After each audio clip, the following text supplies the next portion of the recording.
All right. So finishing up with blood vessels and blood pressure, things like that. Do I have a charger? Yeah. Yes. To moderate the blood pressure of the body, there are short-term and long-term controls. The short-term controls, our body looks for chemical signals within the body, such as the levels of like carbon dioxide in the blood, how much oxygen our body is getting. It's going to determine that, do we have too much carbon dioxide? Do we have enough waste product or too many waste products? What does our body need? And then the short-term controls is vasodilation and vasoconstriction. Dilation obviously means making the blood vessels larger, or vasoconstriction is making the blood vessels shorter. This is the easiest thing that our body can do short-term to control the blood pressure of the body. Now long-term, it can make more blood or control the viscosity of the blood.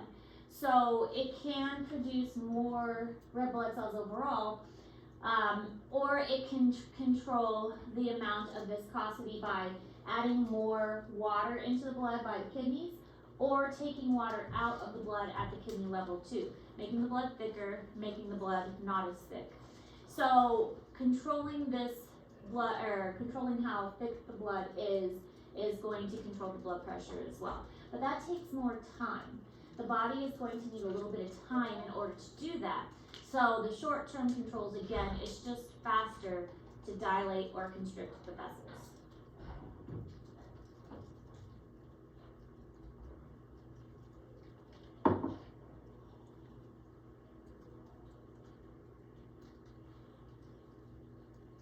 I'll probably have that.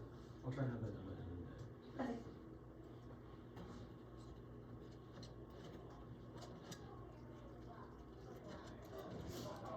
I only ask if Bishop is asking, because he has to read it. And he did confirm that they were going to be there.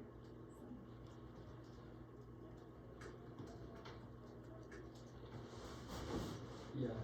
On Tyler it says there's no sleep. It may have been one of those papers that I was afraid that people had AI'd it, and I just didn't feel like going through the hassle of checking it, and so I just didn't put it in. I used it one time when I got caught, so I didn't use it. I think it was also when my mom was in the hospital, and I think it might have been. yeah, and I was just like, you know what, I don't want to go through the hassle of checking, because whether it was AI or not.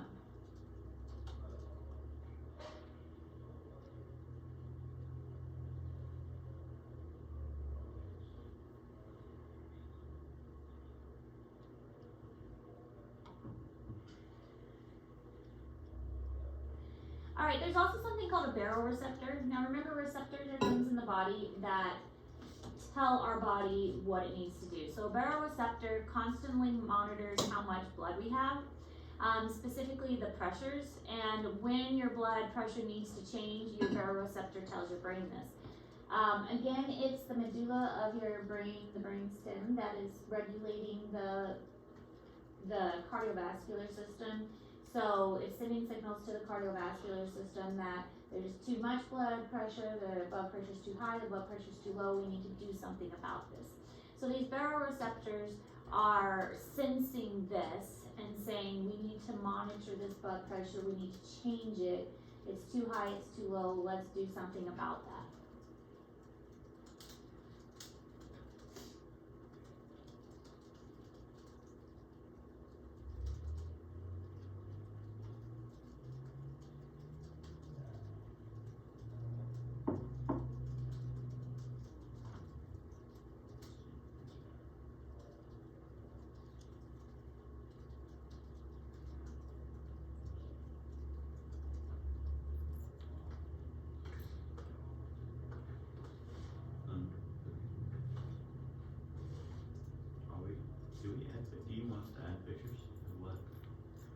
told him he could add pictures because he needed to fill up some more space. You don't have to add pictures. I didn't.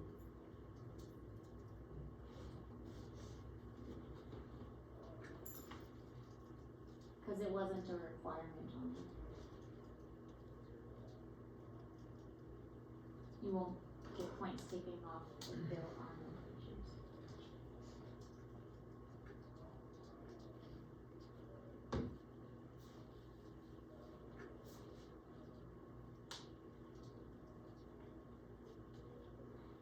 Now with this particular lesson, I felt like there was a lot of information because again, I'm trying to push you guys.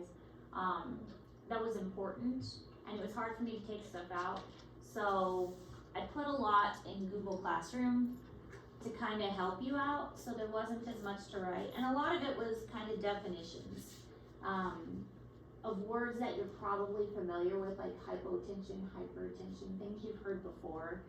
If a person has hypotension, it's a type of blood pressure that's too low versus hypertension, blood pressure that's too high.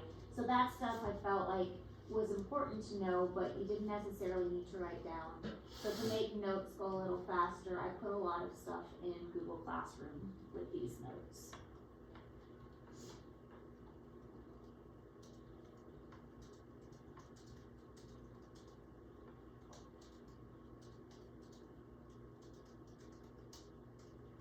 Also because I'm stressing about the time crunch. I'm like, we gotta move faster, but I gotta make them learn this stuff, but we gotta move faster. They still need to know this.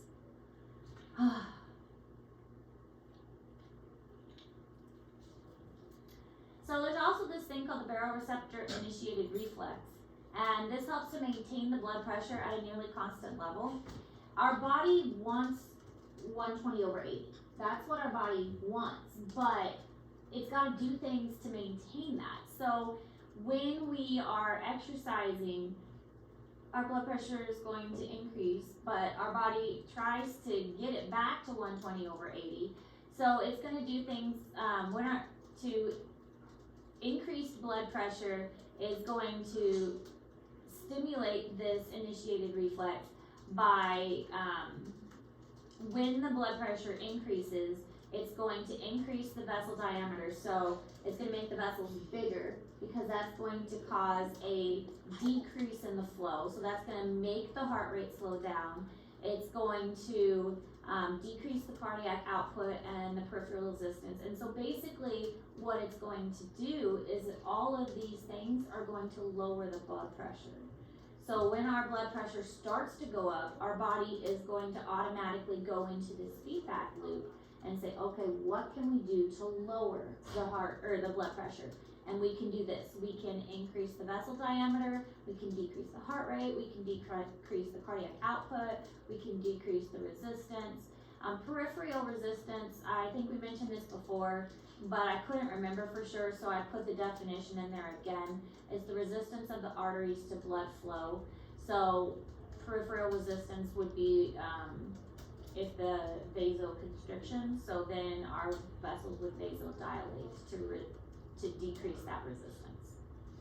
So our body would automatically say, okay, we have a high blood pressure, let's change this by doing all these things to lower our blood pressure, to try and make it a constant 120/80.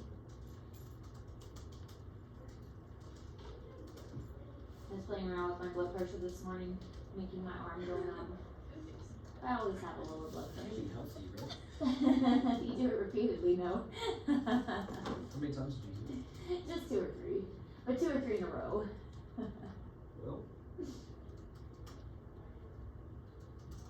So when you guys do the lab, you're gonna switch off with each other, and you're gonna let your arms relax in between.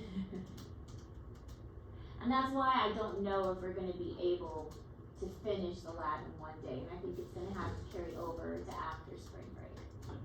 So we'll just have to see how far we get. Oh, and completely unrelated to the lab, my snake will get to come Thursday because she ate last I'm not night. gonna show up. You don't need to do that. She finally I'm ate dropping this last class. night, so she You gets don't to wanna come show on up. Thursday. You don't need to do that. Why? What does that have to do with it? That way it doesn't like try to eat us. No, she hadn't eaten in a while. So I just wanted, she had to meet two conditions. She had to shed and she had to eat in order for her to come, just so she's happy and healthy. So now she's a happy, healthy snake and she How gets to often does it eat? She usually eats once a week, but because she hadn't shed, she hadn't eaten in a while. So now that she's eaten, I know that she's fully recovered and good to go. How often do they shed pets? Once a year? Depending on the snake, she's not a baby anymore, she's kind of juvenile. She sheds every couple months. But she's not a very good shedder, she kind of is a bad shedder, and it was kind of a rough shed on her, so she was kind of stressed. Gotcha. But she's all better now, and she's got beautiful shiny scales and ready to come meet all the students. I'm gonna make her a freaking snake taco. She's gorgeous and wonderful. Alright, so the opposite, if those were on the other slide, if the blood pressure increased. So if the blood pressure decreased, then you're basically gonna do the opposite. If you have declining blood pressure, then you want to increase the cardiac output and you want to increase the peripheral resistance because you want to increase the blood pressure. So low blood pressure also stimulates the vasomotor center, and it's going to constrict the blood vessels. Because if you constrict the blood vessels, that's going to increase the resistance, and that's going to increase your blood pressure overall. So basically the opposite of what we just talked about.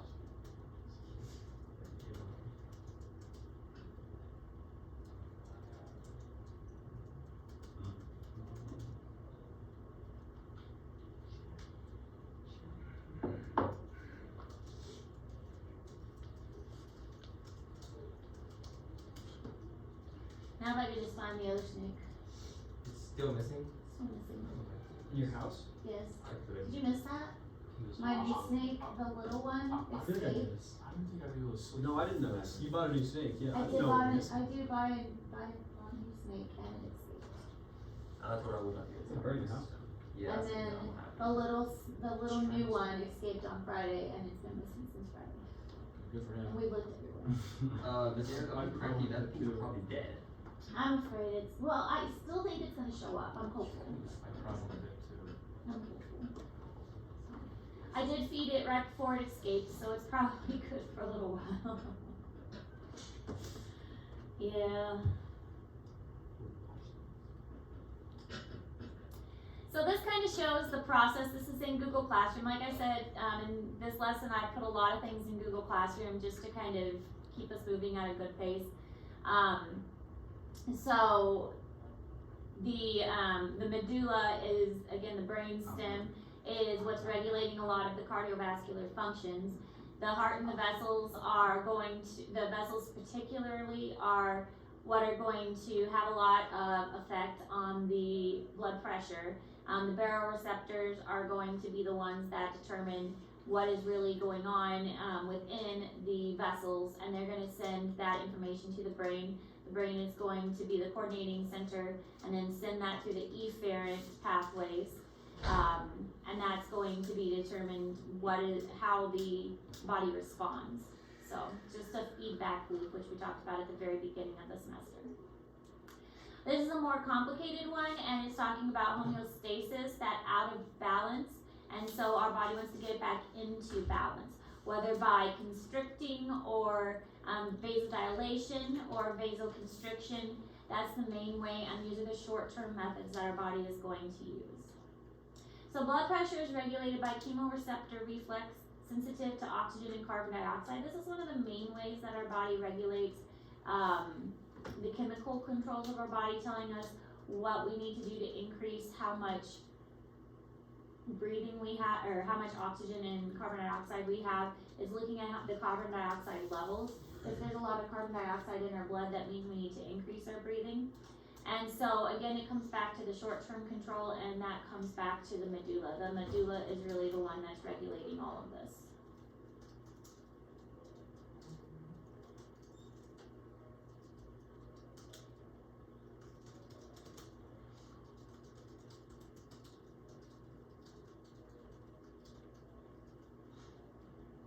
Don't don't break your brainstem.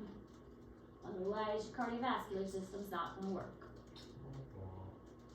Guess I won't be needing them. Oh, there goes my Friday night evening. I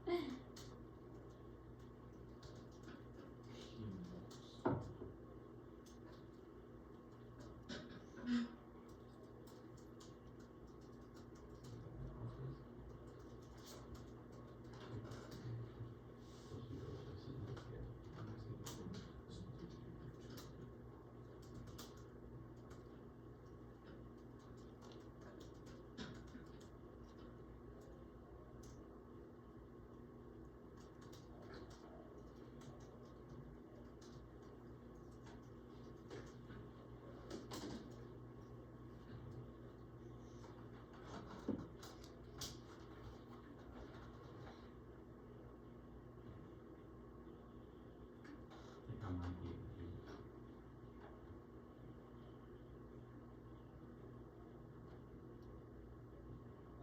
I'm going too fast on these.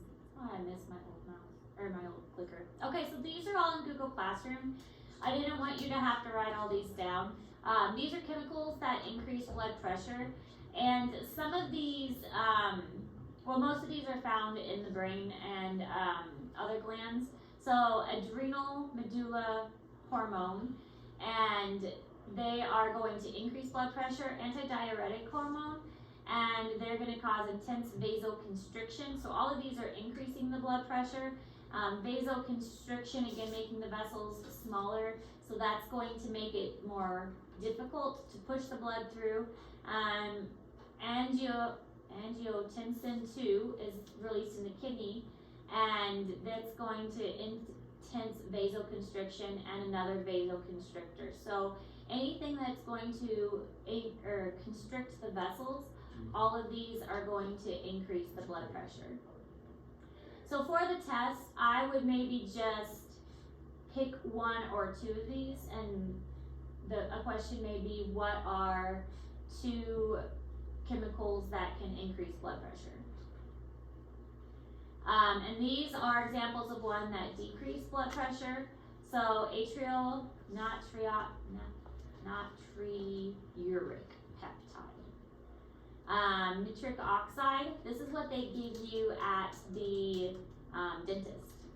Has brief but potent vasodilator effects. Inflammatory chemicals, histamine, kinins, and alcohol causes blood pressure to drop by inhibiting the one that was on the other slide, the antidiuretic hormone.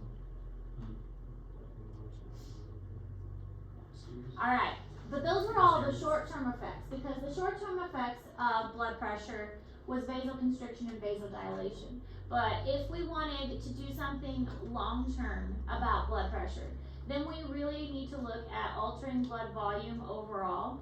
And the best way to do this is making more blood, or to really look at the viscosity of the blood.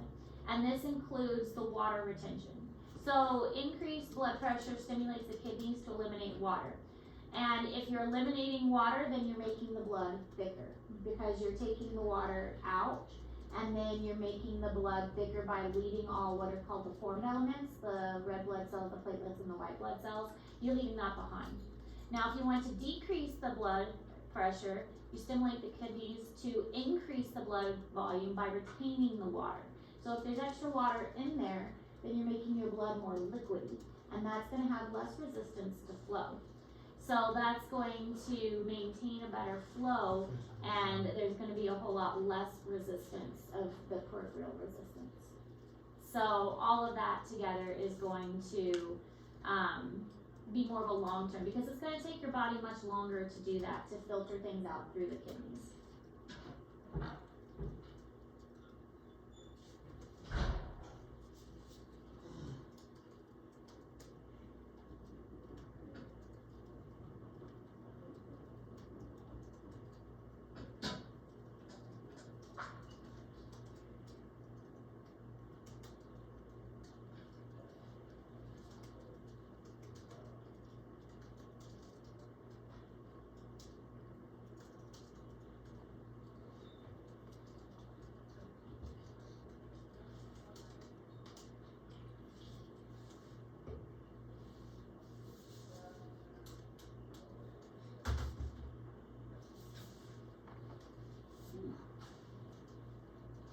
Cover it back there. My back is just like crunched.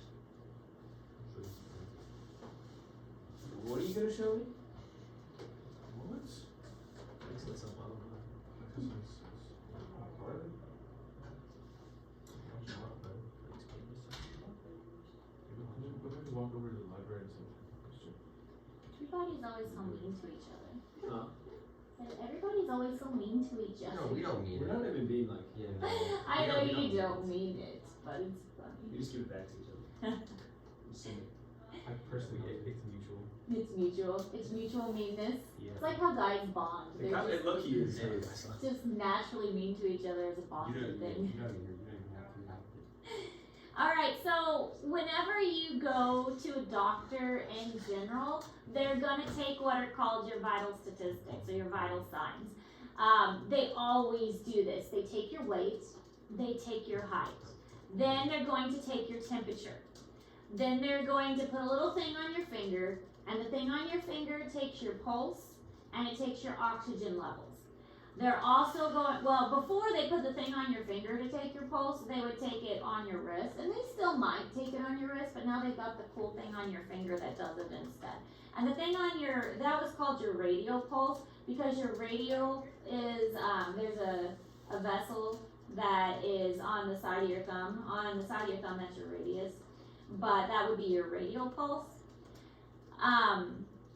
But they always take your pulse, your temperature, your blood pressure is another thing that they always take. So these are called your vital signs. And if you're staying in the hospital for an extended amount of time, they just love to come by about every 2 hours or so when they say, oh, you should get some rest. No, they just like to wake you up every 2 hours to take your vital signs. And if you're staying for an extended amount of time, they just leave that lovely blood pressure cuff on you. And that just inflates every 2 hours, waking you up again to take your blood pressure. So those vital signs are pretty important. The pulse, and then that thing stays on your finger. That's not too annoying. That just takes it automatically. And if you have Apple Watches now, you can do a lot of this with an Apple Watch. Now, I'm not sure how accurate it is, but you can get the... Yeah, they get like resting heart rate. Yeah, you can do an ECG, you can do blood levels, like not blood levels, oxygen levels, and heart rates and things through Apple Watches. Mine's pretty old. My husband and I were actually talking about like how older watches were last year. I think they have a Series 3 and they're up to Series 9, so mine's It's ancient. like having an iPhone 3. Yeah, mine's ancients now. But it still works, so as long as it works, we're going with it. But the Apple Watches do quite a bit. I'm not sure how entirely accurate they are, but they're kind of accurate, so. But you can buy those little finger things for like $10 and get your pulse and your oxygen reading from that.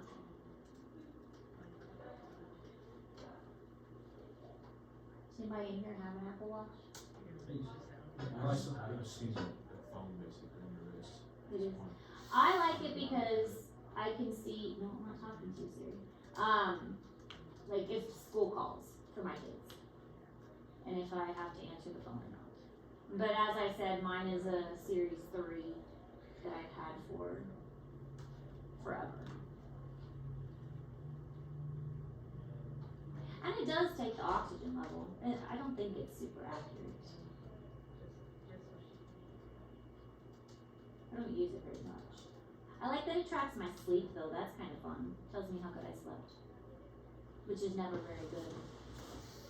You sleep with it on? I charge it before bed, and then I put it on, because it has an alarm that wakes me up in the morning. Because it vibrates on Well, if my I wrist. had one and I set my alarm on it, I would just smack me go to sleep. Yeah. Well, it vibrates on my wrist too, and that helps wake me up. So I find that convenient to wake me up in the morning. I stand mine on my bed right beside my pillow. I am actually pretty good at waking up in the morning. My husband, not so much. He slept in this morning and I got mad at him. I'm good at waking up, but not getting up. I got it. Tuesday morning, from like 7. Well, I have to get up at 5:15, so. On Tuesdays, I think about 5:29 just went to sleep. Alright, I love this word, sphygmomanometer. Isn't that a great word? Isn't that fun? Sphygmomanometer. It's just it's the best word to say. Sphygmomanometer. It just rolls off the tongue. Sphygmomanometer. So systemic arterial blood pressure is measured indirectly by osculatory. Osculatory is listening to the internal sounds of the body. So if your doctor takes a stethoscope, that one's not as much fun to say, stethoscope, and listens to your breathing or your heart rate or something like that, that's osculatory. But a sphygmomanometer, that's a blood pressure cuff. It's just more fun to say sphygmomanometer. But that's the actual name for a blood pressure cuff is the sphygmomanometer. I really love saying that word. The pressure is increased in the cuff until it is greater than the systolic pressure, and that's in the brachial artery. So the brachial artery is in the arm. And then it's slowly released, and they listen with a stethoscope. Yeah, stethoscope's just not as much fun to say. I really So like like that an word. abbreviation for that? Does it say cuff or blood pressure cuff? So, Get the cuff. But I really like sphygmomanometer.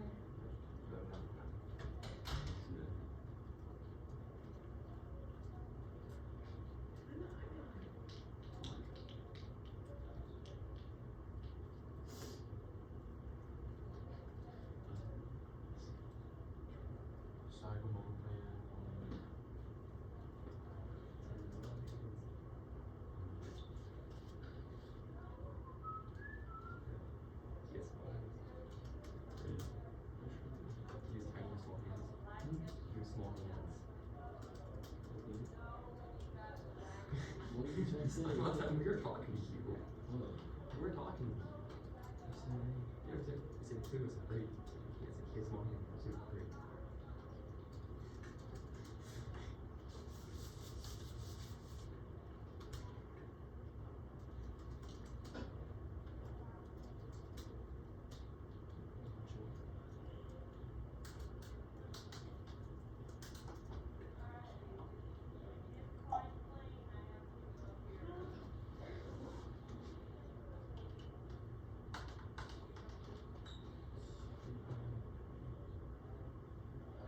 Okay.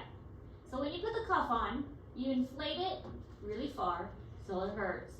And then you put the stethoscope, you've all had this done. You put it on the inside of your elbow, and then you listen. And then and then you slowly let the air out. There's a little knobby that you turn. Well, you turn the knobby one way and it holds the air in. You turn the knobby the other way and it slowly lets the air out. And we're all going to do this and practice this on Thursday. And have you guys ever done blood pressure before? Anybody? Good, you're all going to learn. So when the sound starts, that's the systolic pressure. When the sound goes away, that's the diastolic pressure. So you hear the sound, it's the systolic, and then the air is slowly leaking out of the cuff. And when it stops, that's the diastolic pressure. So you have to listen very closely. It's like a tapping sound. The tapping sound that you're hearing, because basically what happens when you squeeze the cuff, you basically cut off the blood flow to your arm, which is, pleasant. That's why your arm starts to tingle. That's why it hurts. But as you slowly release the air, the blood starts to flow back through the arm, and that's the systolic pressure. That's that first tapping that you hear. And then, as you're slowly releasing more and more pressure, that's the blood flowing freely through the arm. And that's when the sound stops, is when the blood is flowing freely through. So that's your diastolic pressure. So that's the two numbers that you need to hear. When the blood first starts to flow through, and when the blood is freely flowing through. Systolic, diastolic. Systolic is the top number, diastolic is the bottom number. And we have one good working cuff and then one electric cuff. And I'm going to see about getting more for future years. But that's what we've got to work with. But we have a lot of stethoscopes. So.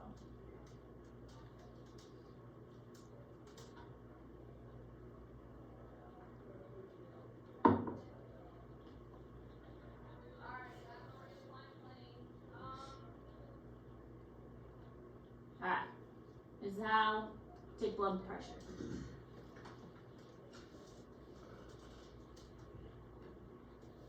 Everyone, it's Sarah Gross, the nurse RN.com. In this video, I'm going to demonstrate how to interpret the systolic and diastolic sounds when taking a manual blood pressure. First, gather your supplies and perform hand hygiene. Position the patient properly, ensuring their back is supported, their arm is at heart level, and their feet are uncrossed. If necessary, support the arm and make sure their palms are facing up. Then find the brachial artery near the top of the elbow's bend. Place an appropriately sized cuff on the patient's bare skin and secure it in place. The cuff's base should be about 2 inches above the elbow bend, and the cuff's arrow should be in line with the brachial artery's palpation point. Attach the gauge to the cuff, making sure it is easy to view. Then tighten the valve on the bulb by turning it in a clockwise direction. Remember the phrase, righty-tighty, lefty-loosey, and make sure the gauge reads 0. Next, estimate the systolic pressure number, first by palpating the patient's brachial artery as you pump the bulb. The point at which you no longer feel the brachial artery is the estimated systolic pressure that you need to remember. Our patient's is 116. Then deflate the cuff by turning the bulb's valve counterclockwise and wait 60 seconds. Next, put on the stethoscope, palpate again to find the brachial artery, and place the stethoscope's bell or diaphragm over the brachial artery without occluding it.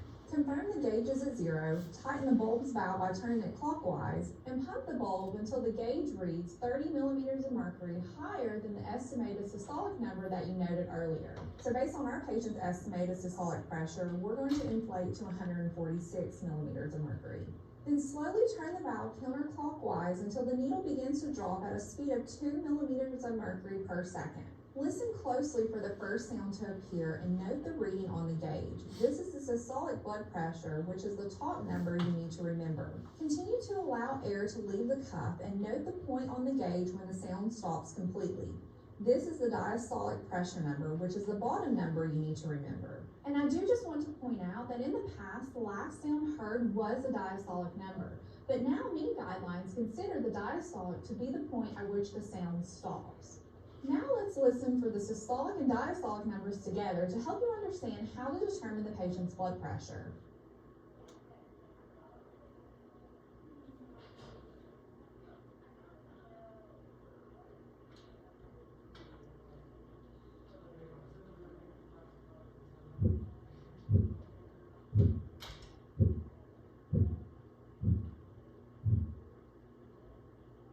In this example, our patient's blood pressure is 110/70. Fully open the valve to deflate the cuff. Then remove the cuff, clean your supplies, and perform hand hygiene. And then be sure to document the blood pressure reading and the arm that was used. Okay, so that wraps up this video on how to take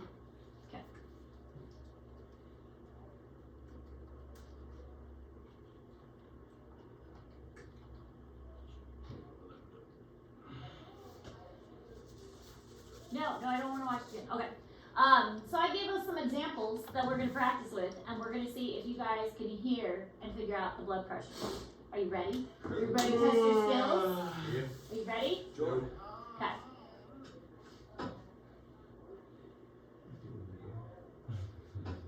Oh, you might not be able to read the cuff because I made it small. I have to pump it all the way up first. This is just them pumping it up. You have to listen.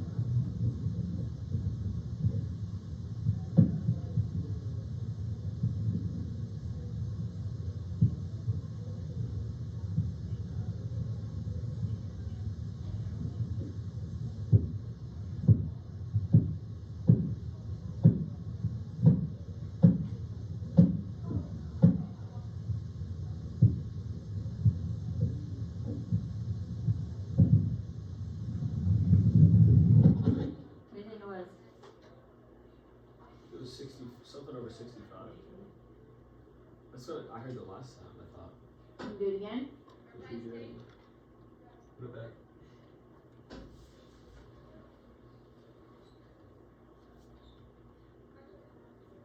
So it makes so much sense because I always was so confused how to figure out what my blood pressure Good at teaching. And it's big manometer right there.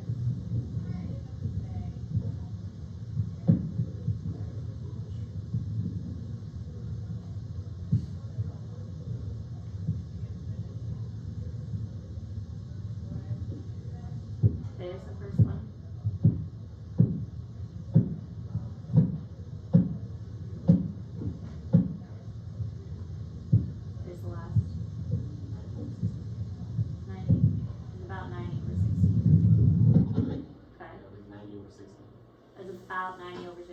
Okay, let's do that one. It was closer to 100 than it was 90, wasn't it? Like, Let's try this one. Okay, so this is just them setting it up. Moving the stethoscope around. Wait for it to start falling before you listen.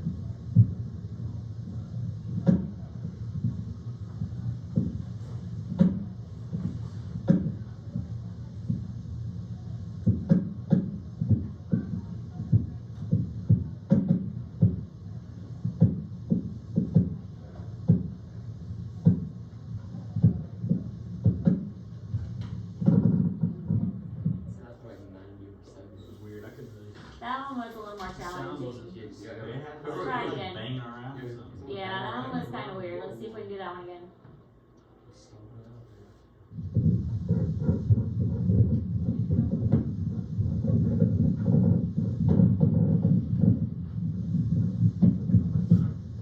Right there.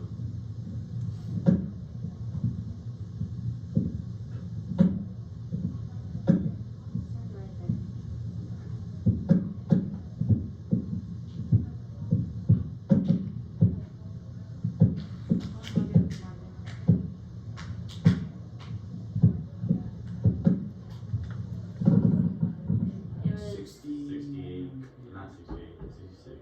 I'd say probably like 1 over 60. Hold on, I'm gonna put it right there so we can look at the gauge and pause it. Maybe. Come on, video. You gotta work as fast as we want you to work. Come on. You're going too slow for us. Here, you gotta keep up with us. You're not going the speed we want. Come on, brother. What's up, brother? I do have the answers for these. Pittsburgh. You know you have motion, fool. Pittsburgh. Over here so I can. We broke it. You seen that? The GOD. GOD. Shop. The first one was 98 over 68. I got it. And that was, what, number 5? 108 over 68. So we were pretty close. Don't look at the others yet. I was close. Shop. Don't look at the others. Okay, you ready for this one? You're. Oh, goodness. Look at me here.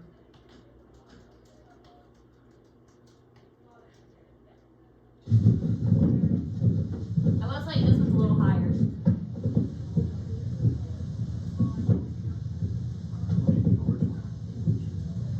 Oh, yeah.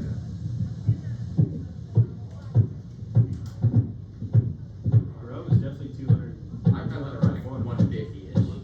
Rome's fat as crap.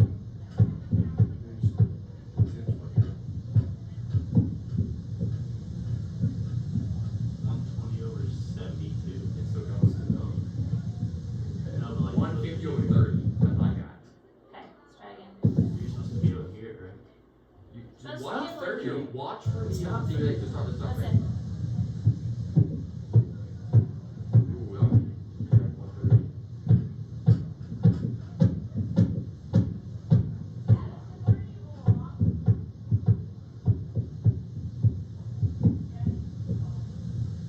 About there. Yeah. Okay. You're supposed to look for the sound, not the needle. Yeah. Oh, okay. Okay, that's where I kept messing. I was like, why is it still going? It's like Yeah, 130, you know, 140 listen. over 75. What did we say it was? We'll do one more time. 130 over 130 over 70. 70.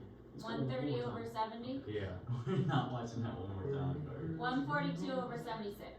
I'm reading all. Yeah, we're a little bit off from here, right there. You're eating all of them. Okay, you want to do one more? I reckon. Okay, let's Sure. do this one here. It should be, 142. where is it, 112 over 76? Should be 112 over 76. We'll see if we get it right.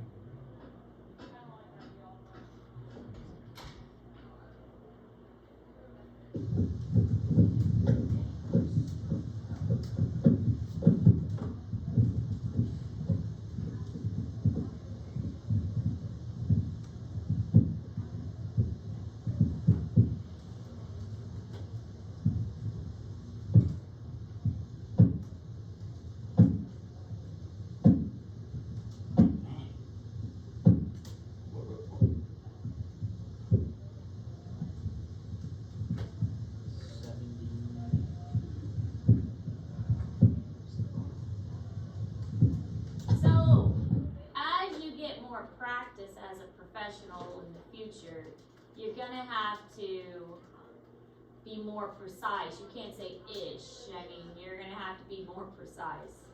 But they do. Whoa, what's going on? All of Whoa, it wants to go. Oh, yeah. No, I'm gonna Like get the whole tense. gum? whoa, no, stop. Whoa, what are we doing? Bring all of them. Wow, that was good. You're gonna have to get more precise with your readings. So, okay. But I mean, like with anything, you would get more precise. Seriously, we are juniors and seniors in high school. Yeah, well, you can check. That's why you're gonna practice on yourself. I will say it is harder when you do it on an actual person. Those sounds were amplified, so it will be more challenging during the lab. That's why we have an automatic one to compare it to. All right, blood pressure peaks in the morning, and there are many extrinsic things: age, male or female, weight, race, mood, pressure, socioeconomic status, physical activity. All of this is going to cause blood pressure to vary. Lots of things. Lots of things will affect your blood pressure. You get mad, your blood pressure goes up. You get scared or nervous, your blood pressure gets up. You guys take your test tomorrow and you get nervous or test anxiety, your blood pressure is going to go up. All kinds of things are going to affect this.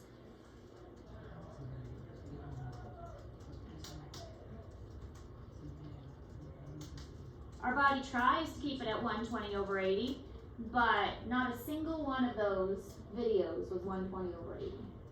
There's no heartbeat either. Mine's always. My 2 times this morning, not 120/80. Mine never is. Mine's always low. Is that good or bad? It's just how my body is. My blood pressure is always low. So what's the point of having that at 300 there if they don't even go up to the 300? No idea. I think that, like on the scale, I'll say, yeah. I think that's That's just how the. I'll say, has that ever, what would that look like? It squeezes Three- very tight. A 300 beat per minute heartbeat rate. Oh my god. What? Blood pressure? Don't I know. mean, how would it, what would happen to your heart? It would be your heart would probably burst, because I mean, we're talking about pressure here, so that would be an intense pressure That amount of pressure. that would burst. Your heart beats much faster. Well, but Wow. you're getting the heart rate confused with blood pressure. They're 2 different things.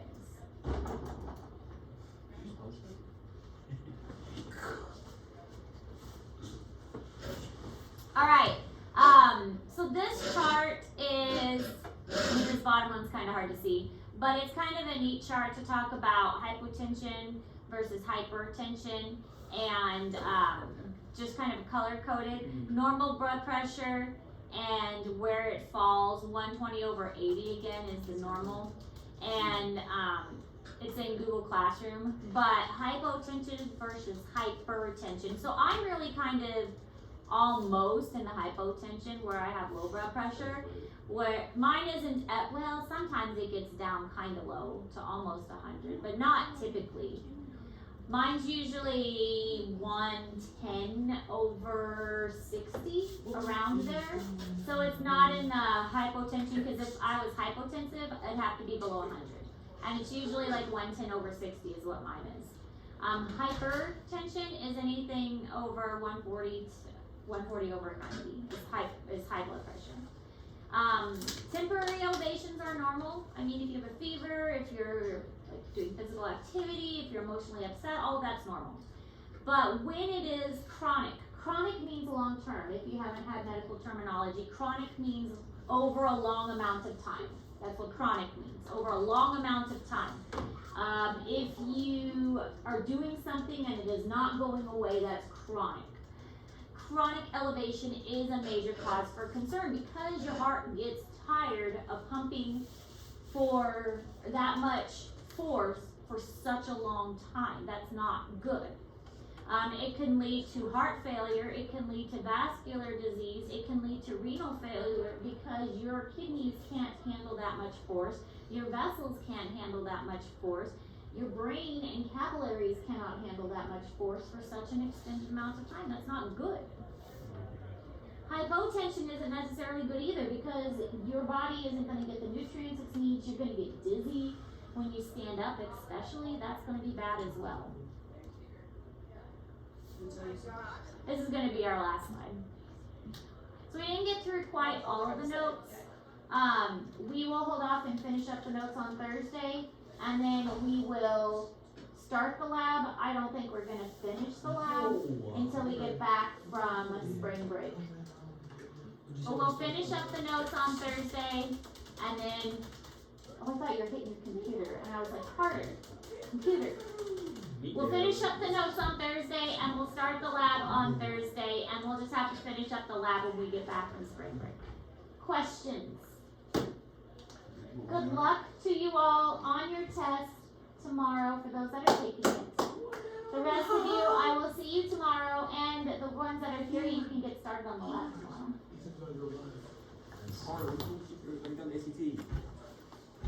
You're gonna do fabulous.